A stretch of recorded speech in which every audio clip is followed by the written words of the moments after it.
बिस्मिल्लाहिर्रहमानिर्रहीम। अस्सलामुअलैकुम।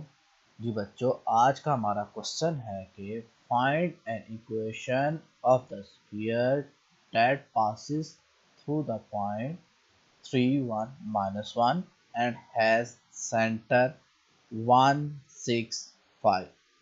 पहले इस क्वेश्चन को समझ लेते हैं, कहने का मतलब क्या है। जी आपके पास जैसा कि यहाँ पे दिखाया गया है, आपके पास यहाँ पे जो रेड लाइन है वो एक्स एक्सिस को रिप्रेजेंट कर रही है, जो ग्रीन लाइन है वो वाई एक्सिस को रिप्रेजेंट कर रही है, और जो ब्लू लाइन है वो जी एक्सिस को रिप्रेजेंट कर रही है। यहाँ पे आपके पास स्पेस रिप्रेजेंट की गई है ताकि आप लोगों को पॉइंट्स क्लियर हो। ये जो पॉइंट ए रिप्रेजेंट किया गया यहाँ पे, ये 1 6 5 है, और जो बी दिया गया है वो 3 1 और -1 है। 1 6 5 कैसे है आपके सामने है, मैं आपको रेड करके दिखा रहा हूँ, ये आपको नज़र आ रहा होगा। ब्लू रेड लाइन से इसका डिस्टेंस 1, यहाँ से 1 गया, राइट। फिर जी एक्सिस की तरफ मैं 6 गया, वाई एक्सिस की तरफ 6 गया सॉरी, और जी एक्सिस की तरफ मैंने 5 गया। तो आप देख लो, ये आपको सामने नज़र आ रहा है, आपको ये देखें ज़रा कि ये देखें, एक्स तरफ 1, वाई की तरफ 6 और जी एक्सिस की तरफ एग्जैक्टली 5। बिल्कुल इसी तरह ये जो पॉइंट है आपके सामने, ये एक्स एक्स तरफ 3, राइट, ये आपको नज़र आ रहा है क्लियर, ताकि मैं रोटेट करवाऊँ ताकि क्लियर हो जाए। 3 के बाद जी एक्सिस की तरफ और वाई एक्सिस की तरफ 1 और जी एक्सिस की तरफ -1, मतलब नीचे की तरफ। तो ये 2 पॉइंट दिए गए हैं आपके पास। अब हमारा काम क्या है, हम लोगों ने इसको सेंटर मानते हुए एक ऐसा स्फीयर ड्रा करना है जो एग्जैक्टली किस पॉइंट से पास करेगा, बी से। अब ये आप लोगों के सामने मैंने एक स्फीयर ड्रा किया है, देखें ज़रा। और ये स्फीयर देखें, सेंटर क्या है, वो पॉइंट ए है जिसको हमने 1 6 5 कहा था। देखें आपको नज़र आ रहा होगा सेंटर में पॉइंट स्फीयर के, राइट। ए पॉइंट क्या है, स्फीयर का सेंटर है।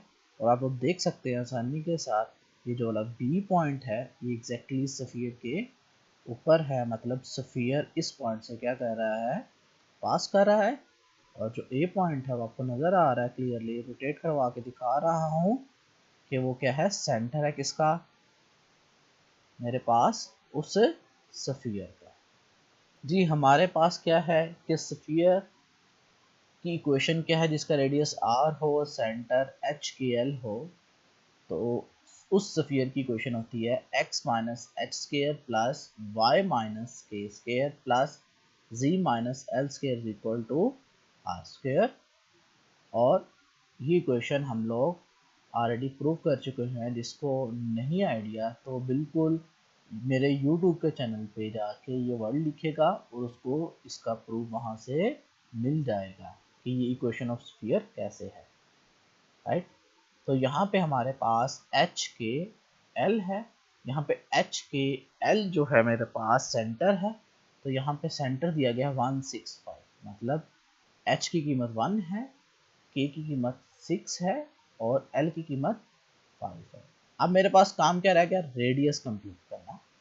रेडियस क्या होता है, बेसिकली रेडियस क्या होता है कि स्फीयर का कोई भी पॉइंट लें और उसके सेंटर से उस स्फीयर तक के पॉइंट का क्या लिया जाए, डिस्टेंस लिया जाए। मतलब ए पॉइंट से बी पॉइंट तक का डिस्टेंस लें तो वो क्या कहलाएगा, हमारे पास रेडियस कहलाएगा किसका, उस स्फीयर का। और किसी भी पॉइंट से लेंगे हमेशा सेम ही होगा, इसलिए मैं ए से बी तक का डिस्टेंस कंप्यूट करूंगा जो कि एग्जैक्टली उस स्फीयर का क्या कहलाएगा, रेडियस। हमारे पास 2 पॉइंट्स कौन कौन से हैं, मेरे पास सेंटर ये है और स्फीयर का पॉइंट ये है। इन दोनों का डिस्टेंस फार्मूला हमें पता है, क्या होता है कि जी हमारे पास 2 पॉइंट्स का डिस्टेंस कैसे लिया जाता है कि x2 में से x कोऑर्डिनेट को माइनस करके स्क्वायर ले लेना। तो 3 minus 1 whole square plus 1 minus 6 whole square plus -1 -5 whole square और अंडर रूट, मतलब x वाले कंपोनेंट में से x वाला कंपोनेंट माइनस करके स्क्वायर लेना, प्लस y वाले कंपोनेंट में से y वाला माइनस करके स्क्वायर लेना, z वाले में से z वाला माइनस करके कंपोनेंट स्क्वायर लेना और अंडर लेना, तो वो ये फार्मूला किसका है सबको पता है, दो पॉइंट्स के दरमियान डिस्टेंस निकालना। तो ये मेरे पास 2 बच गया, ये मेरे पास -5 बच गया, मेरे पास -6 बच गया। जब 2 का स्क्वायर 4 आ जाएगा, -5 का स्क्वायर 25 और -6 का स्क्वायर 36। जब इन सबको कंप्यूट करेंगे मेरे पास आ जाएगा आंसर √65। तो इसका मतलब मेरे पास सब वैल्यूज आ गई हैं। अब जस्ट मेरा काम क्या बाकी रह गया है कि आर की कीमत और एच के एल की कीमत इस इक्वेशन में जस्ट पुट कर दे रहे हैं। जब मैंने ये इक्वेशंस में वैल्यूज पुट कर दी, राइट, तो मेरे पास x-1 whole square plus y-6 square plus z-5 square is equal to किसके बराबर आ गया, √65 होल स्क्वायर के, राइट। तो स्क्वायर अंडर का लेंगे तो जस्ट 65। तो ये इक्वेशन ऑफ स्फीयर है जिसका सेंटर क्या है 165 और किस पॉइंट से पास कर रही है वो 3, 1, -1 से। जी बहुत शुक्रिया।